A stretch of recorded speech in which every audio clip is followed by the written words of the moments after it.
আসসালামু আলাইকুম, আমার নাম জাকির হোসেন, লালমাই উপজেলা। আমার মেয়ে অপারেশনে ছিল, তারপরে গা শক্ত করতে পারে না, হাত পা শক্ত ছিল না।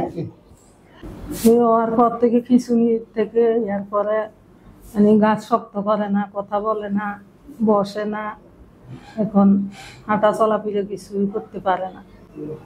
এইগুলো সমস্যা আর কি। এই জন্য স্যারের কাছে আনছি, ইমন স্যারের কাছে। গাঠটা একটু শক্ত করে, হাত পা নরম হয়েছে, খিচুড়ি বন্ধ আছে, এগুলো না না খিচুড়ি নাই। স্যারের কাছে আসার আগে একটু একটু মুখ খিচি রাখতে, এখন এগুলো কিছুটা কম আছে। শক্ত ছিল, এখন কিছু নরম হয়েছে। এভাবে শক্ত করি একটু, এখন হাত পা এভাবে শক্ত করি লিত আর কি, এখন কিছু নরম করে।